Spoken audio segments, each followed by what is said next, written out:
afternoon.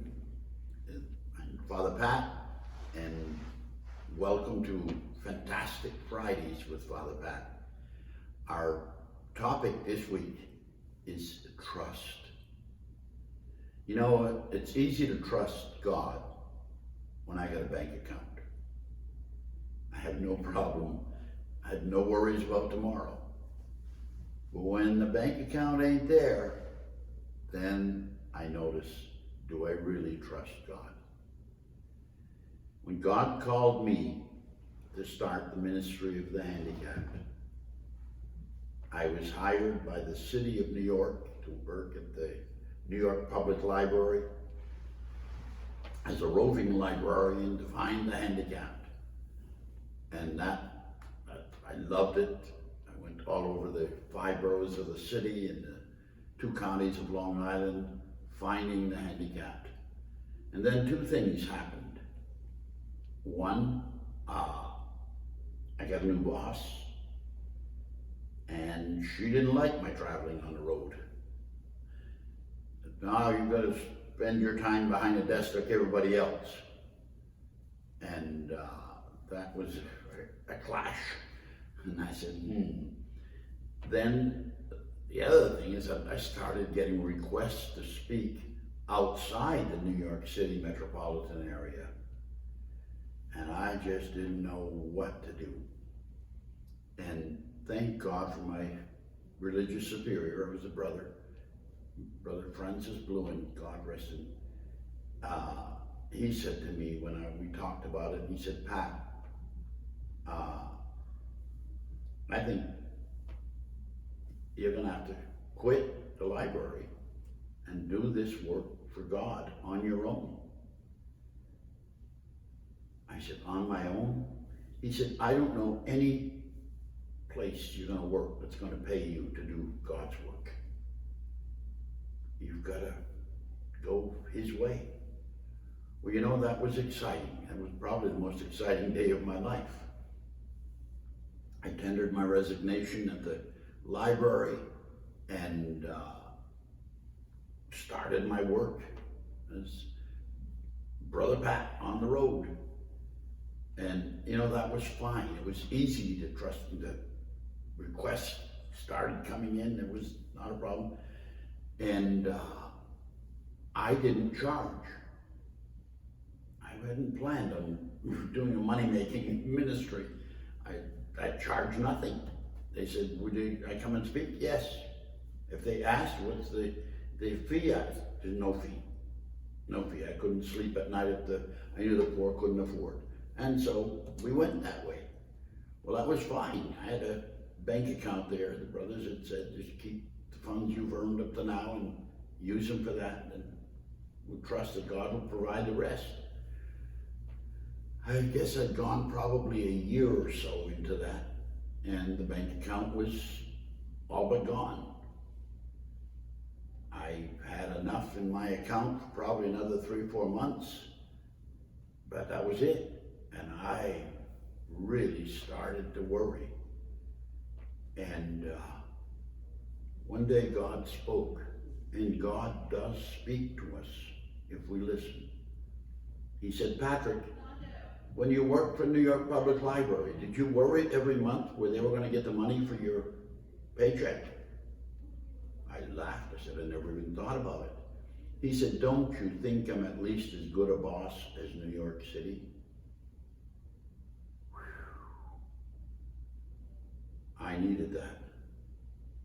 I said, I'm sorry, God. I'm sorry. And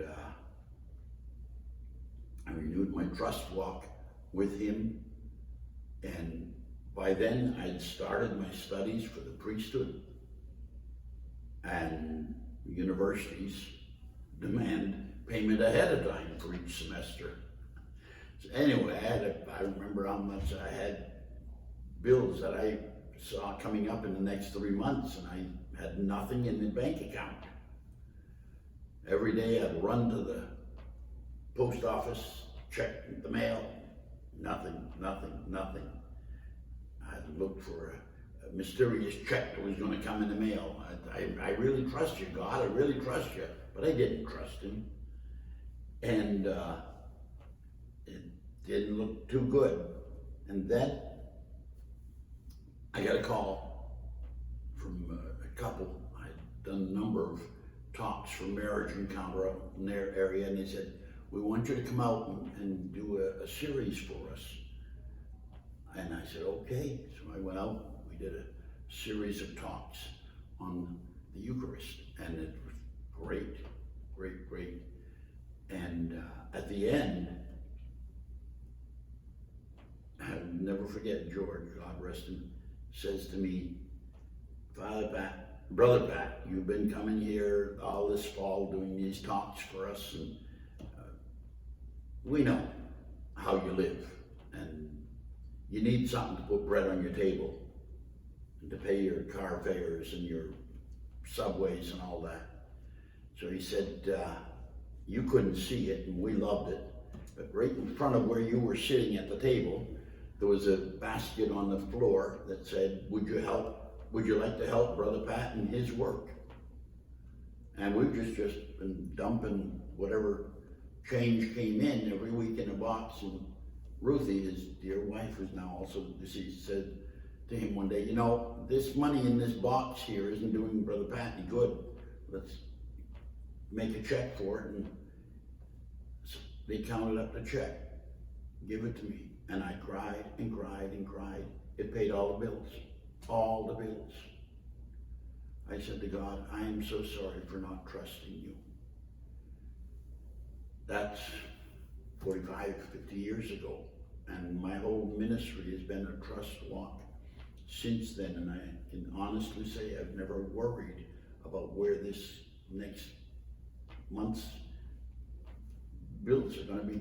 I just trusted I had a bank account so I could make a check for whatever expenses I had. And I trusted that he'd put the money in the account, and he did, and still does.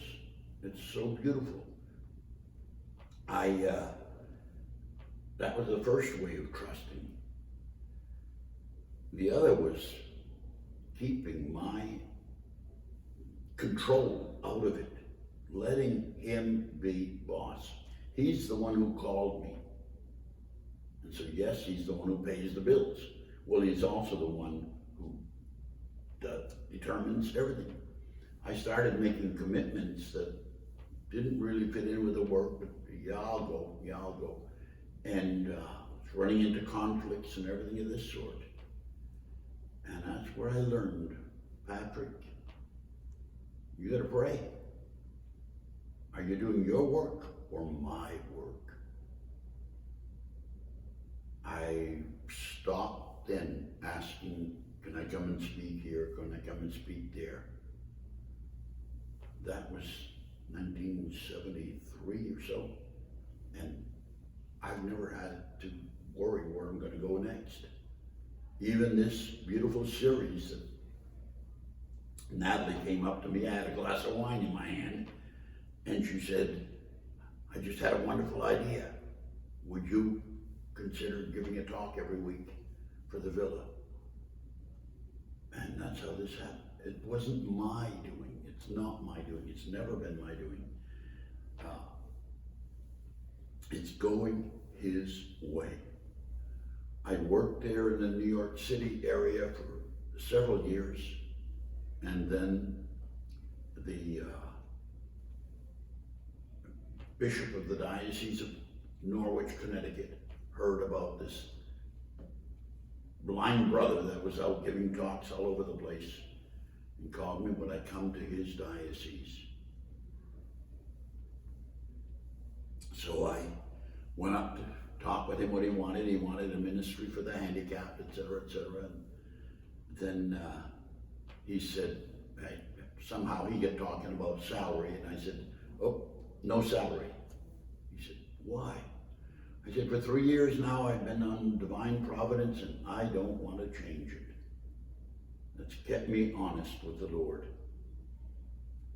He said, yeah, but Patrick, he said, we're a diocesan ministry, and under canon law, you're working, I gotta pay you.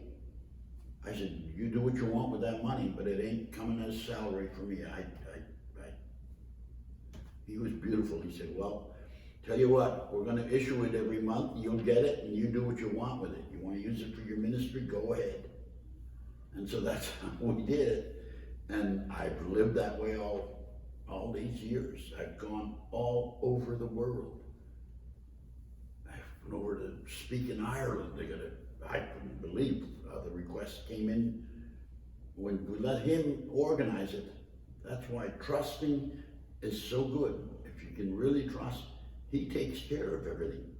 I get a call when I go to Ireland to speak at a conference.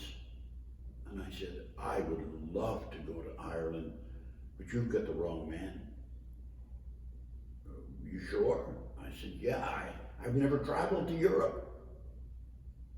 You have to be thinking of somebody else.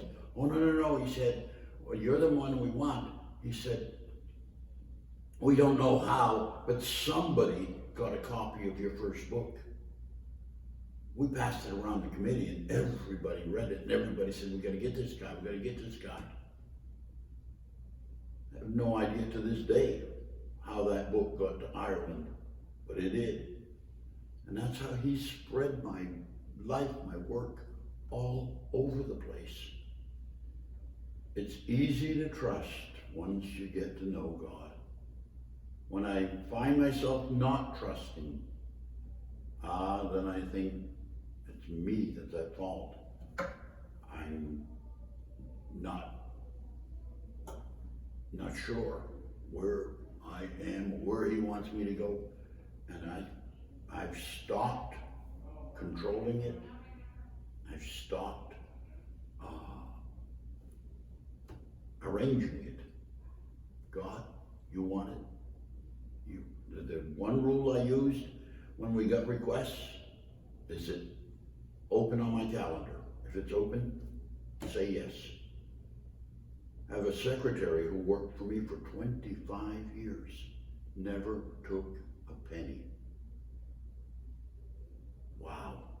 He provided everything. Everything. We're still very close today. She's a wonderful woman. She and her husband couldn't do enough for my ministry. We spread all over the US, all over Canada, several parts of Europe. I get to celebrate a Mass with St. John Paul in his private chapel. I mean, talk about being spoiled rotten. When I let him do it, it's incredible. It's incredible. I arrange it, I do it, it's as limited as I am. Trust is the way this ministry has grown, right up to the point of that wonderful meeting you on that Wednesday evening, glass of wine in hand. Father Pat, I just had a marvelous, fantastic idea. And that's how this program was born. It's all his love. When I wanted to come here to the villa, I'd been asked to come and celebrate a Mass. I came and checked out the place and fell in love with it. So I met the powers that be and what would I have to do to move in here? They checked what I needed and said assisted living would be the best way. And so I said, okay, what's it cost? And they gave me the costs, you know, the extra fee for the assisted living and the monthly rents, et cetera, et cetera. And they had an apartment that was available. And I said, okay. I checked with my diocese and Bishop said, well, it's time you retire anyway. Pat, you know, I was in the 70s by then. And they said, this will be your retirement as a religious, so this is what you'll get, and blah, blah, blah. It came to, I think, $100 more than what I paid at the villa. I said, this is incredible. He does take care. I have no worries at all. None whatsoever. As my disabilities have gotten worse, what do I have to worry about? I'm here. I couldn't ask for better care than here at the Villa de San Antonio. They care, they clean my room, they do everything for me, all the special things I need. But I haven't arranged any of it. It's His doing. Trust is easy when I really believe He does love me. When you find yourself worried, it's not from God. Jesus said to Jairus in the gospel, worry is useless. What's needed is faith, trust. Let's pray for that trust that will give our life the fruitfulness that God wants for us.